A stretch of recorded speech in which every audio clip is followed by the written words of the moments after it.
Girls, in today's video I'm going to tell you a story that still leaves me speechless. I discovered that my neighbor Patricia was cheating on her husband with her son's best friend. And look, this story has a twist you'll never see coming. Don't look away because the ending is hair-raising. I'm Ruth, and every week on this channel, I bring you the hottest gossip from my neighborhood. Things I see through the crack in my curtains that you wouldn't believe if I didn't tell you in minute detail. Before continuing, don't forget to like this video, subscribe to the channel so you don't miss any new gossip, and leave your thoughts on this situation in the comments. And please, don't leave the video now, because this story has an ending that will shock you all. But before I begin today's story, I need to share something important with you, who always follow me and want to help the channel. I've pinned some incredible natural products that I use and wholeheartedly recommend in the first comment. They're products for insomnia, joint pain, diabetes, weight loss. In short, a variety of needs we women have. Just click the link pinned in the comments. In addition to taking care of your health, you'll be helping our channel continue bringing you these stories. Now let's get to the point. Patricia has always been that neighbor every woman would love to be, you know? 48 years old, married to Thomas for 25 years, mother of Michael, who is now 26. A family that looked like something out of an American movie. A tidy house, a mowed lawn, a car in the garage, a dog in the yard.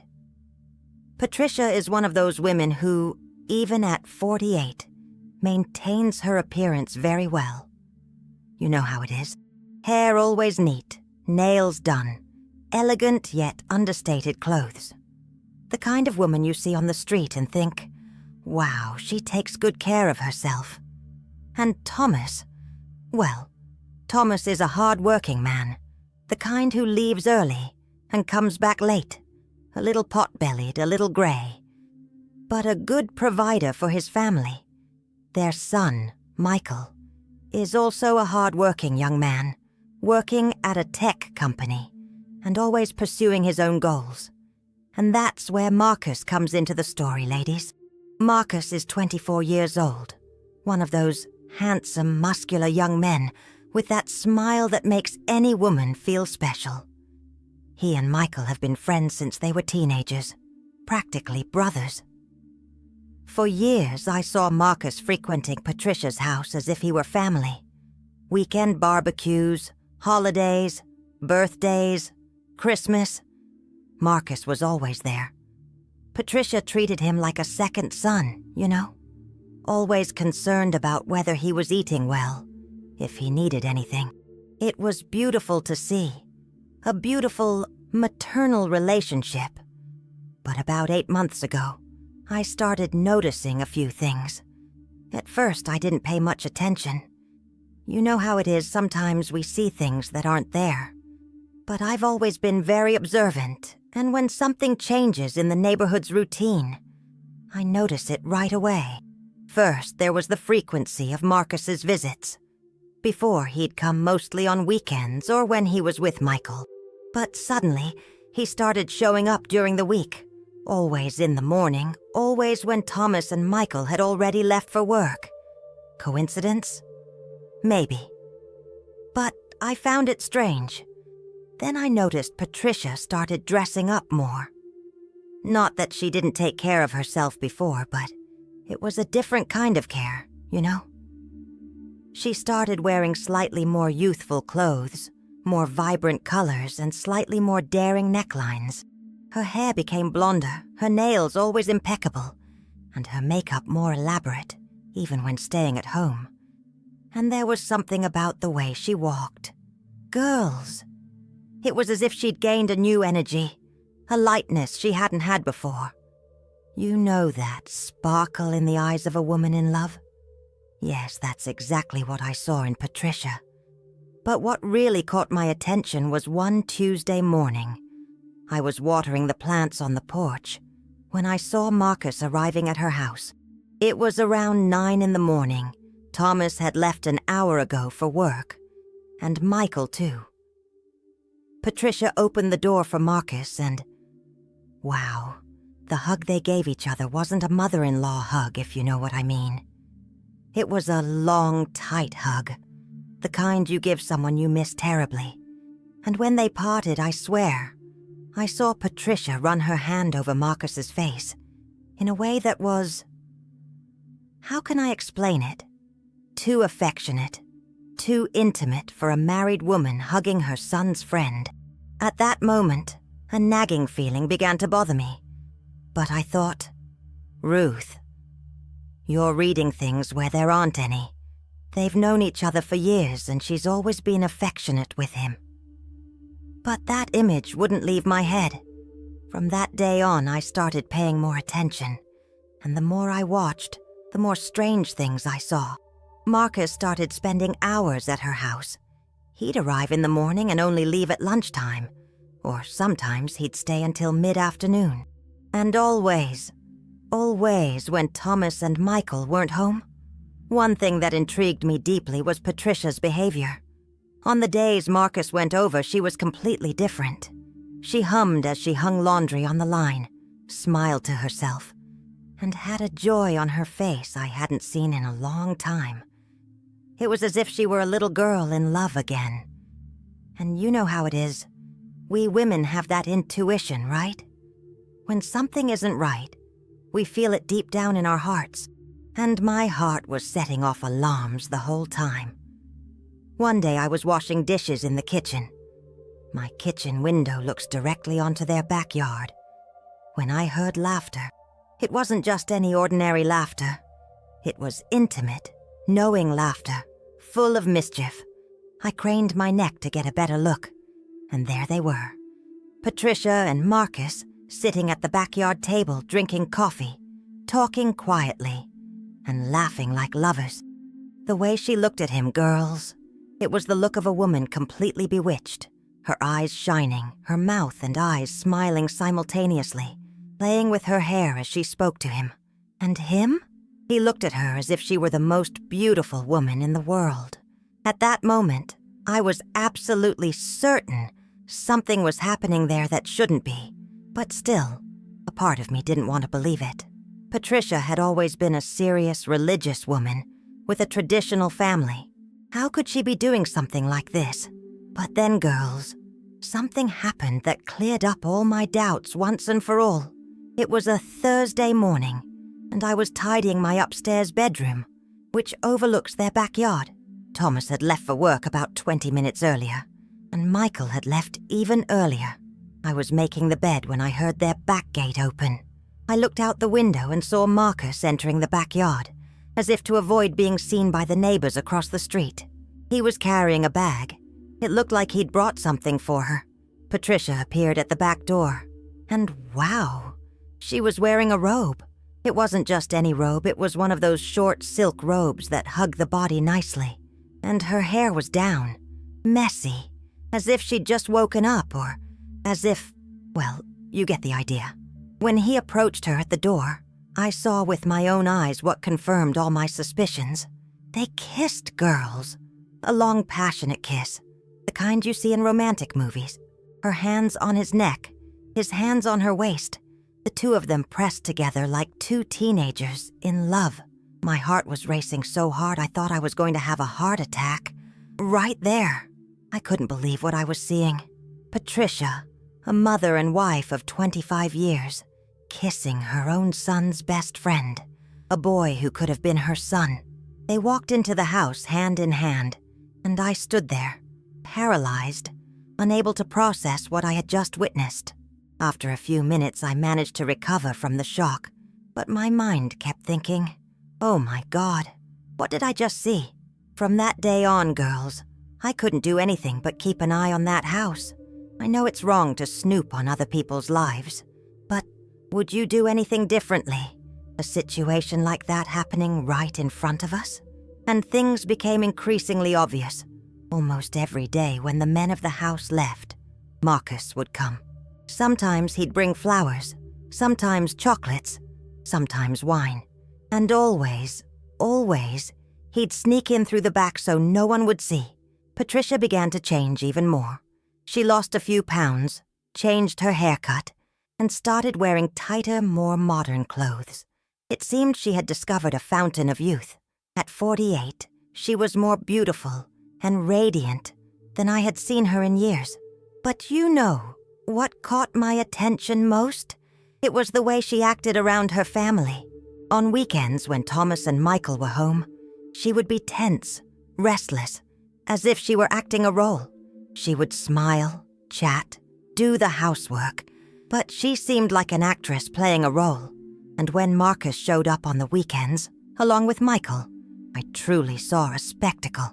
The two of them pretending everything was normal, but exchanging secret glances, knowing smiles, and sometimes an accidentally handbrush.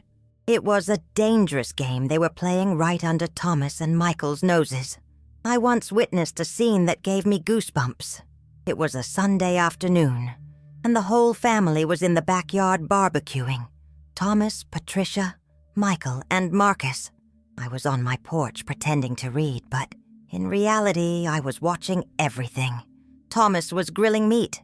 Michael had gone into the house to get more beer, and it was just Patricia and Marcus in the backyard. Within seconds, I saw Marcus approach her from behind and whisper something in her ear. Patricia closed her eyes, smiled the way only a woman in love smiles, and when she turned to answer him, they almost kissed. Michael almost caught them doing it. He returned with the beers right away, and they quickly separated, pretending they were just talking about the salad. But I saw it all, girls. The sexual tension between them was so intense, you could feel it from here. And then I started to wonder, how is Thomas not noticing anything? How is Michael, who has been friends with Marcus for so many years, not suspecting anything? Are they just too naive or too oblivious? But then I started noticing some details that made me think that maybe Thomas was suspecting something. One night I heard raised voices coming from their house. It was late, around 10 o'clock. I was lying in bed reading when I heard Thomas shouting. I couldn't make out the word, but the tone sounded like an argument, a real fight. Then I heard Patricia's voice, also altered, and the two argued for about 15 minutes, until suddenly, everything went quiet. Total silence. The next day, Thursday, Marcus didn't show up, nor did he show up on Friday. I thought, that's it. They figured it all out. The soap opera is over. But the following Saturday, when the weekend arrived, there was Marcus again, as if nothing had happened, and Patricia, just as usual, pretending everything was normal. That's when I realized the argument probably hadn't been about Marcus, or maybe they'd managed to hide it very well. But one thing was certain. The situation was getting increasingly tense in that house. And girls, I hadn't seen anything yet, because what happened the following week left me speechless. It was a Monday, a day when Marcus usually didn't show up, but around 2 in the afternoon, I saw him arrive, half running, half frantic. He took the steps to their house 2 at a time and rang the doorbell repeatedly.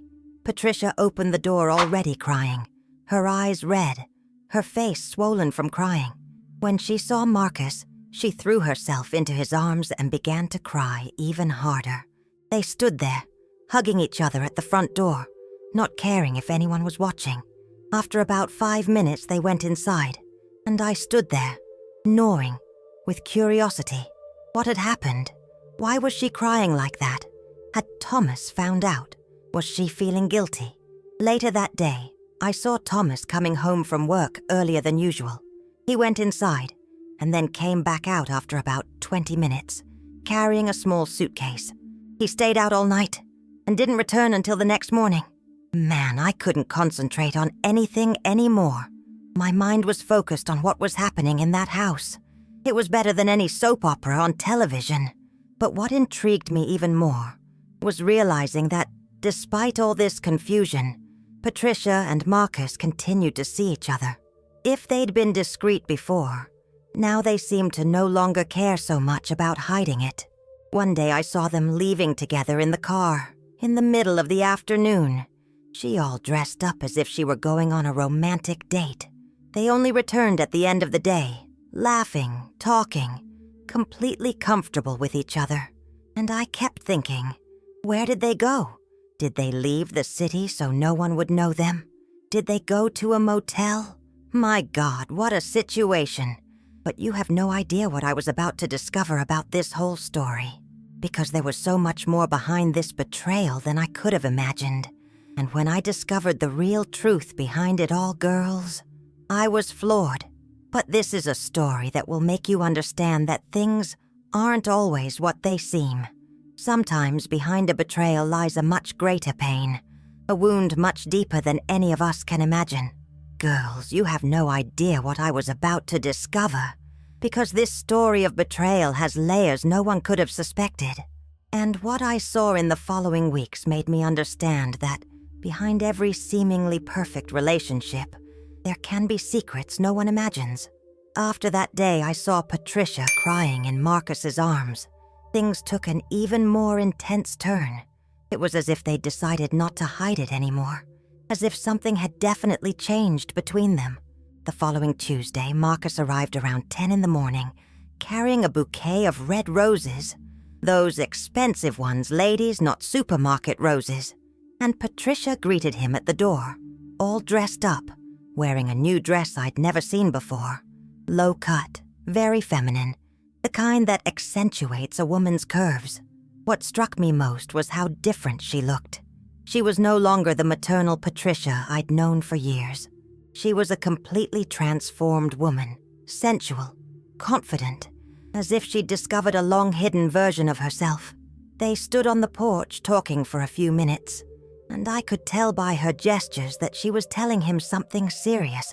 Marcus listened attentively, sometimes taking her hand, sometimes caressing her face. It was an intimacy that made me uncomfortable to witness, but at the same time I couldn't stop watching. Then they went home, and girls, they stayed there until almost 4 in the afternoon.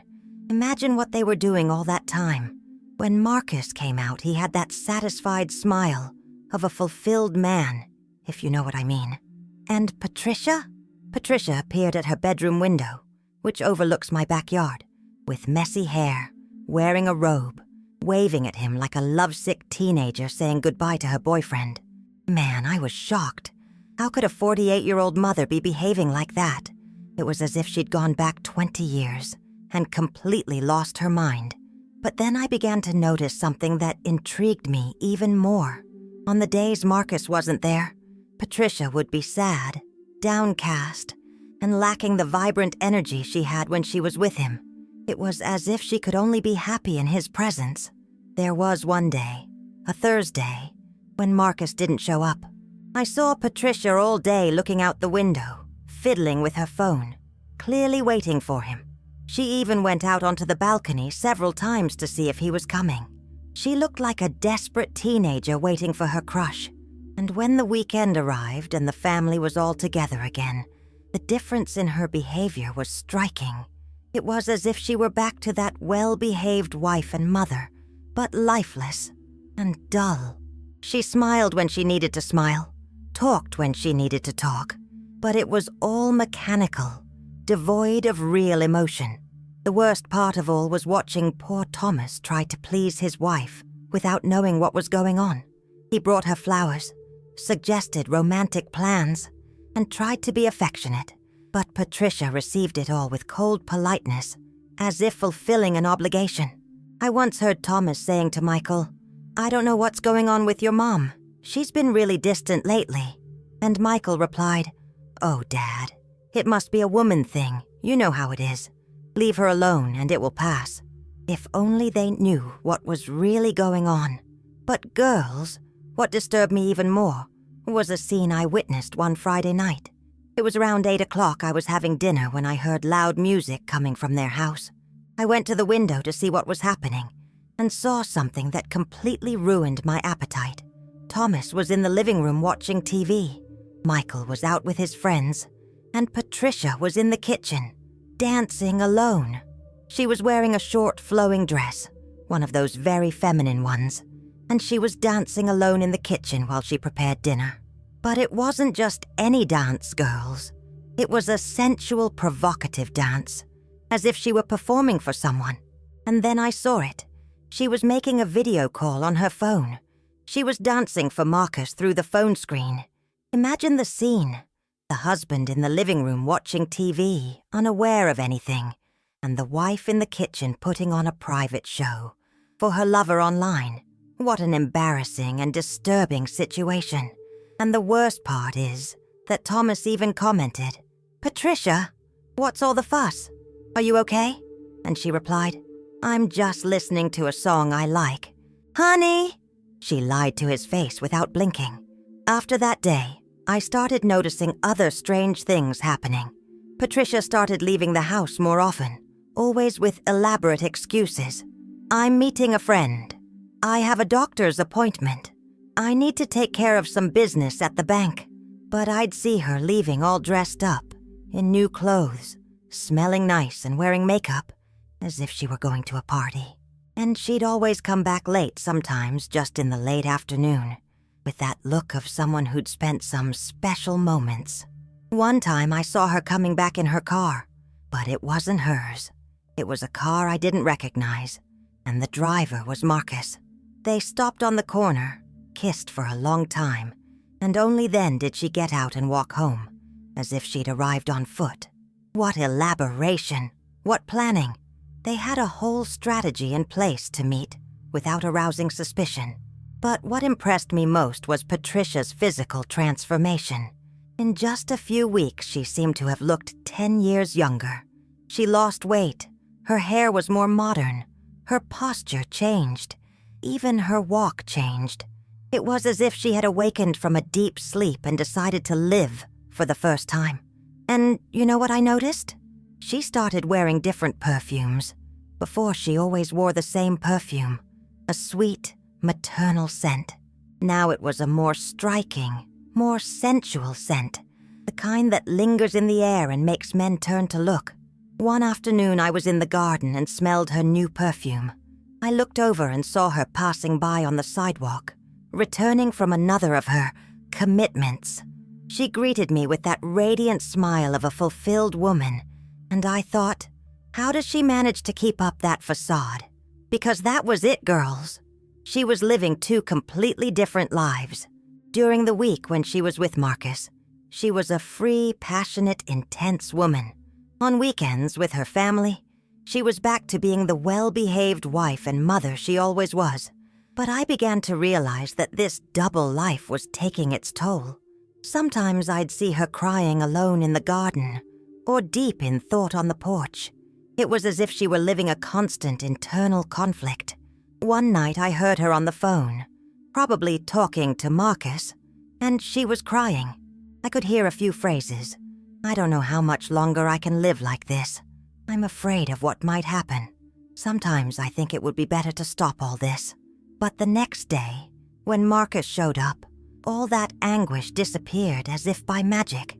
It was as if his presence were a drug that made her forget all her problems, and guilt, and girls. I started to notice that Michael was acting strange too. Not that he suspected what was going on between his mom and his best friend, but he was noticing changes in his mom's behavior. I once heard him commenting to Marcus, "Man, my mom has been acting really different lately. Happier, younger, I don't know. My dad even commented that she seems like a different person." And Marcus just smiled and said, "That's great, man. Your mom deserves to be happy." The coldness with which he said that gave me chills. How could he maintain this charade with his best friend? How could he look Michael in the eye knowing he was betraying his trust in the most terrible way possible? But then I saw something that made me understand that maybe things were even more complicated than I imagined. It was a Monday, late afternoon, and I was watering the plants when I saw Thomas coming home early from work. This was already strange because he always got home after 6, but that day he arrived around 4:30. When he opened the front door, I heard him shout, "Patricia! Patricia, are you there?" But there was no answer. He came in, stayed inside for a few minutes, and then ran out to the car, with an expression on his face I'd never seen before. It wasn't anger. It wasn't despair. It was an expression of, how can I put it, deep pain, of someone who had just had confirmation of something terrible they had suspected for a long time. About 15 minutes later, Patricia arrived home, all excited, humming, clearly coming from a date with Marcus. When she walked in and realized Thomas had arrived early and was no longer there, I saw her through the window running around the house, looking for him, and then grabbing her cell phone to call someone. Thomas didn't return until dawn, and the next day the two barely spoke. There was a tension in the air that could be felt from here. But you know what intrigued me most? It's that even after episodes like this, which seemed to indicate Thomas was suspicious, life went on. He continued to go to work. She continued to have Marcus over, and on weekends everyone pretended everything was fine. It was as if everyone was acting in a play, each playing their part, but everyone knew that there was something very wrong with the situation. And it was then that I began to suspect there was much more to this story than just a common betrayal, because behaviors like those, that ability to pretend, that coldness, that determination, all of it made me think there were deeper motivations involved. And girls, I had no idea what was about to be discovered, because when I finally understood the real truth behind it all, I realized I had completely misjudged the situation. Don't leave the video now, because in the next part of this story, you'll discover secrets that will completely change your perspective on this situation. And leave your comments below. What do you think is really happening? What could be behind this betrayal? And girls, since you've been following this story this far, don't forget to check out those natural products I pinned in the first comment. They're products that really make a difference in our health and well-being, and you'd be helping our channel a lot, because you can't imagine what I was about to discover about this family's past, about secrets kept for years, about wounds that never healed, and about a revenge that had been coldly executed for months. The truth behind this betrayal is far more shocking than any of you could have imagined. And when you find out what really motivated Patricia to cheat on her husband with her own son's best friend, I'm sure you'll be as speechless as I was. But to fully understand this story, you need to know about a discovery Patricia made exactly 10 years ago. A discovery that forever changed the way she saw her marriage and her life.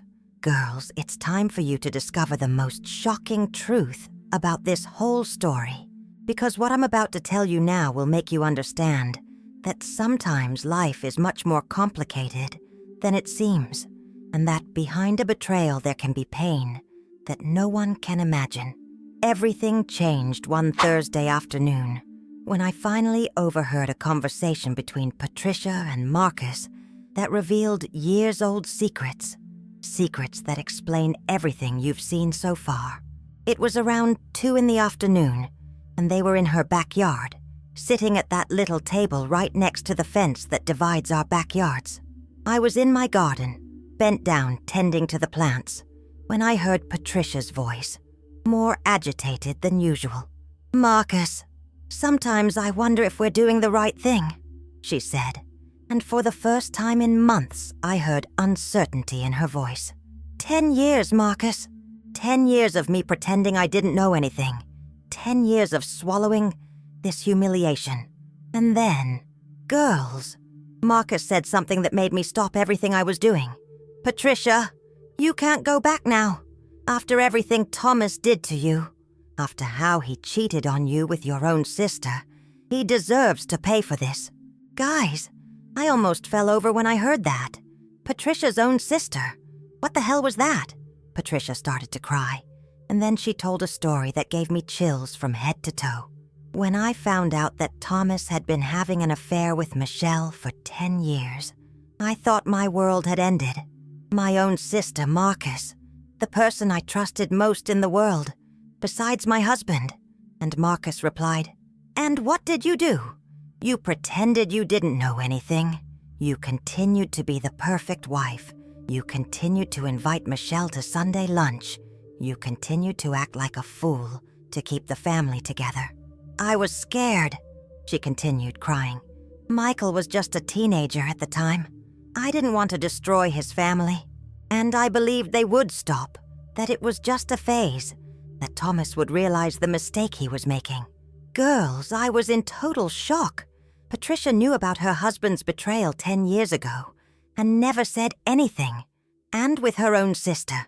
But then comes the part that shocked me even more. Marcus said, 'And when did you find out they'd been seeing each other all these years?' 'Last year,' she replied, 'when I found the messages on his phone.' It wasn't a few months of an affair, Marcus. It was 10 years. 10 years of them deceiving me, making me look like a fool, laughing in my face. And then, girls, she said something that made me understand everything. It was when you told me that you've always been in love with me since you were a teenager, that you always thought I was the most beautiful woman in the world, that I realized I had a chance to get revenge. Not just by cheating on Thomas, but by cheating on him with someone he considers like a son. Guys, now it all made sense. Marcus wasn't just taking advantage of the situation. He'd actually been in love with Patricia for years, ever since he was a teenager, and she decided to use those feelings to get revenge for her husband's betrayal. But Patricia, Marcus said, what started as revenge turned into true love. At least for me. I truly love you. It's not just lust. It's not just passion. I want to build a life with you. And she replied, 'I know, my love, and I love you too. But sometimes I think about Michael, how much this will hurt him when he finds out. He trusts you so much. He trusts me so much. Michael will understand,' he said, 'when he learns of his father's betrayal, when he learns that you sacrificed your happiness all these years to protect him. He will understand why you chose to be happy.' But then, girls, Patricia said something that gave me goosebumps. 'The problem is that I don't know if I can stop anymore. When I'm with you, I feel alive. I feel desired. I feel like a woman. But when I'm pretending to be his wife, knowing that he's still seeing Michelle, I feel such hatred that sometimes I'm afraid of myself.' 'Then let's tell everything,' Marcus said. 'Let's expose the truth about Thomas and Michelle. Let's own up to our relationship. You've suffered enough in silence.' But she shook her head. 'It's not that simple. Michelle is my only sister, even with everything she's done. And Thomas, as much as I hate him now, we have a life built together, a history. I can't just throw it all away without thinking about the consequences.' Girls, can you imagine what I was feeling listening to all that? Patricia wasn't just a woman who decided to cheat on her husband on a whim. She was a woman who discovered she'd been cheating on him for 10 years, who pretended not to know anything to protect her family, and who was now taking revenge in the most painful way possible for her husband. And Marcus wasn't just a young freeloader. He'd been genuinely in love with her for years, ever since he was a teenager, and now he saw an opportunity to have the woman he'd always loved. But the conversation didn't end there. Patricia continued, 'You know what kills me the most, Marcus? It's that all these years I blamed myself. I thought that if I were a better wife, prettier, more interesting, Thomas wouldn't have cheated on me.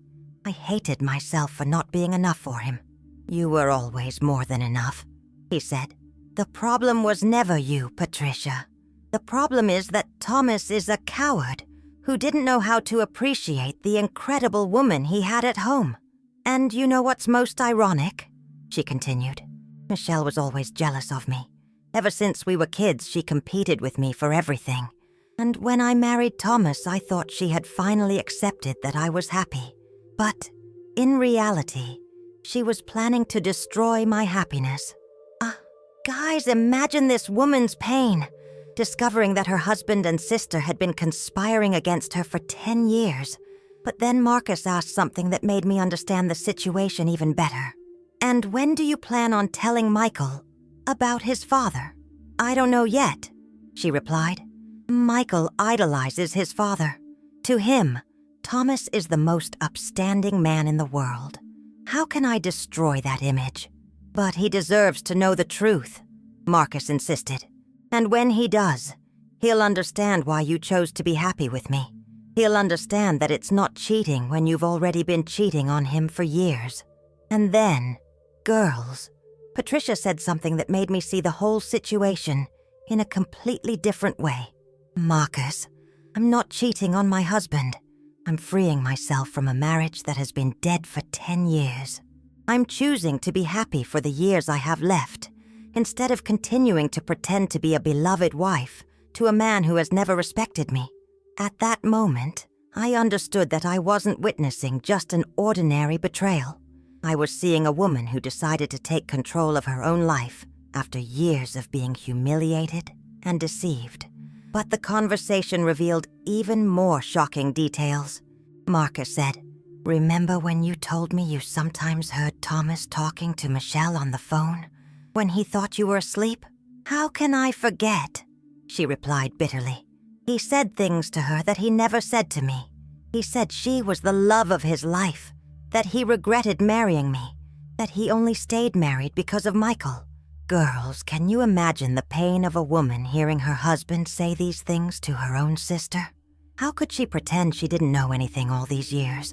"And you know what revolted me the most?" she continued. "At Sunday lunches, when the whole family got together, I'd see them exchanging glances, little smiles, sometimes one hand accidentally touching the other. They were making me look like a clown in my own house. That's why when you finally decided to get revenge, I was on board right away," Marcus said. "Not only because I've always been in love with you, but because I saw how they treated you, how they disrespected you. You deserved to be truly loved." And then, girls, Patricia revealed the exact moment she decided to get revenge. It was on our wedding anniversary last year. Thomas gave me a beautiful gift, took me to dinner at an expensive restaurant, told me he loved me. But that same night, when he thought I was asleep, I saw him sending messages to Michelle, saying that he had been forced to represent her loving husband, but that all he could think about was her. "It was that night you called me crying," Marcus remembered. "And it was that night that you told me that you always loved me, that you always thought I was the most beautiful woman in the world, that if you were a few years older you would have fought for me before Thomas came along. And that's when I realized I had a chance, not only to get revenge, but to be truly happy." Guys, now I understood everything. Patricia's transformation, that sparkle in her eyes, that renewed sensuality. It wasn't just a crush on a younger man. It was a woman who finally felt valued, desired, and truly loved after years of being humiliated. But the conversation revealed one more detail that left me even more impressed. Marcus asked, "And Thomas still doesn't suspect anything about us?" "He suspects I found out about him and Michelle," she replied. "He's noticed I'm different, colder toward him, but I don't think he realizes I'd have the courage to do the same thing." "Oh, what about Michelle? Does she suspect something?" "Michelle is so busy being the other that she doesn't even realize she's no longer the only one. Last week she called me asking if everything was okay between me and Thomas, if he was acting a little weird. I almost died laughing. Girls, do you see the irony of this? Michelle, who had been the secret lover for 10 years, was now worried because her brother-in-law was acting differently, not knowing it was because her sister was also having an affair. But then Marcus asked a question that changed the tone of the conversation. "Patricia, what if we had to choose? And if the time came when we could no longer hide, what would you choose?" She was silent for a long time, and when she answered, her voice was firm. "Marcus, for 25 years, I chose Thomas. I chose to forgive. I chose to pretend. I chose to sacrifice my happiness to keep the family together. Now I choose myself. I choose to be happy. I choose you." And then he said, "Then let's stop hiding. Let's embrace our love. You've already proven that you're strong enough to endure his betrayal for 10 years. Now prove that you're brave enough to fight for your happiness." Girls, at that moment I understood that I was no longer witnessing a betrayal motivated by revenge. I was witnessing two people who truly loved each other, who had decided to fight for their happiness, regardless of others' judgment. But do you know what happened after that conversation? The following week, things took a turn no one expected. Thomas came home one Friday with a bouquet of flowers and a look of guilt on his face I'd never seen before. He called Patricia over to the porch to talk, and for the first time in months, I saw them having a serious conversation. I couldn't hear everything, but from his expressions and gestures, it seemed like he was confessing something to her. Patricia listened silently, showing no surprise, as if she already knew everything he was saying. And at the end of the conversation, I saw her look directly into his eyes and say something that made him turn white. He got up from his chair, started pacing, and ran his hands through his hair repeatedly. After that, the two of them went home, and all night long I heard raised voices coming from there. They weren't shouts. They were intense conversations, long discussions, as if they were finally laying all their cards on the table. On Saturday morning, I saw Thomas leaving the house with 2 large suitcases. He put everything in the car, went back inside, stayed there for about 15 minutes, and when he came out, he hugged Patricia at the front door. It wasn't a reconciliation hug, girls. It was a goodbye hug, one of those long hugs you give when you know it's the last time. And do you know who arrived at Patricia's house 2 hours after Thomas left? Marcus. But this time, he didn't enter through the back door. He didn't hide. He came in through the front door, greeted Patricia with a kiss on the mouth, and the two of them stood on the porch, chatting calmly, like a committed couple. That afternoon, Michael came home to find his mother and best friend sitting together at the kitchen table holding hands. I saw Michael's astonished face through the window, asking questions, gesturing wildly. Patricia called her son to sit down, and for over an hour they talked. I watched Michael alternately in disbelief, anger, and sadness. Sometimes he'd get up and pace around the kitchen. Sometimes he'd sit with his head in his hands. But at the end of the conversation, I saw something that moved me. Michael hugged his mother. It was a tight, protective hug, as if he finally understood what she had been through all these years. And when he turned to Marcus, for a moment I thought he was going to hit his friend. But no, they hugged too. It wasn't an easy hug. It was the hug of someone trying to understand a very complex situation, but choosing love over judgment. Girls, in the days that followed, life at Patricia's house changed completely. Marcus no longer needed to hide, no longer needed to sneak in through the back door. He began to visit the house normally, as her new companion. And you know what impressed me most? Patricia didn't change any further. On the contrary, she became more serene, more at peace with herself. It was as if a huge weight had been lifted from her shoulders. A week later, I ran into her at the supermarket, and for the first time in years, we chatted like normal neighbors. She told me, with stunning ease, that she had separated from Thomas, that she was starting her life over at 48, and that she was happier than she had been in decades. Ruth, she told me, sometimes we need to have the courage to choose our own happiness, even if it means disappointing some people or breaking some social rules. And do you know what I told her? Patricia, after everything you've been through, after all the years you sacrificed your happiness for others, you deserve to be happy. And if Marcus makes you happy, then I'm rooting for you. Because that's it, girls. After learning the whole story, after understanding what really happened, I could no longer judge Patricia as a frivolous woman who cheated on her husband on a whim. She was a woman who was betrayed for 10 years, who pretended not to know anything to protect her family, who sacrificed herself in silence, and who, when she finally found someone who truly loved and valued her, had the courage to choose her own happiness. And Marcus?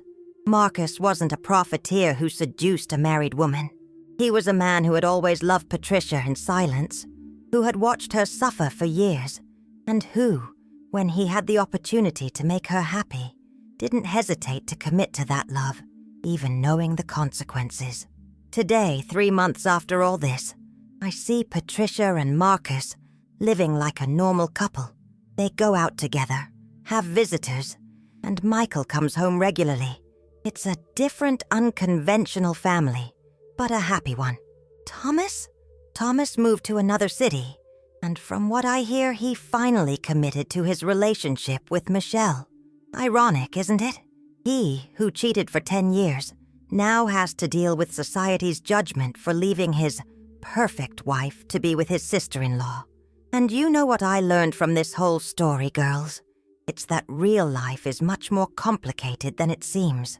Behind every situation we quickly judge, there are stories, pain, and motivations we can't even imagine.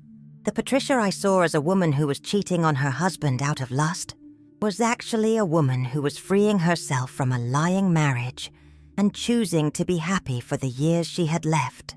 The Marcus I saw as a young freeloader was actually a passionate man who had the courage to fight for the love of his life, even knowing that he would be judged by the age difference and the circumstances. And the Thomas I saw as a betrayed and humiliated husband was actually a man who had cheated on his wife for 10 years and was now reaping the consequences of his own actions. Girls, this story taught me that before judging any situation, we need to know all sides, understand all motivations, and know the whole truth. Because appearances can be deceiving, and real life is always more complex than we imagine. What do you think of this story? After learning the full truth, how do you see Patricia's situation? Leave your thoughts in the comments below, because I'd love to hear your thoughts on this complex situation. Don't forget to subscribe to the channel so you don't miss any new stories I bring you from my neighborhood. And like this video if you enjoyed this story, because it really touched me. And finally, don't forget to check out those natural products I pinned in the first comment. They're products that truly make a difference in our health and quality of life. Until next time, girls. And remember, life always has surprises in store that we never imagined.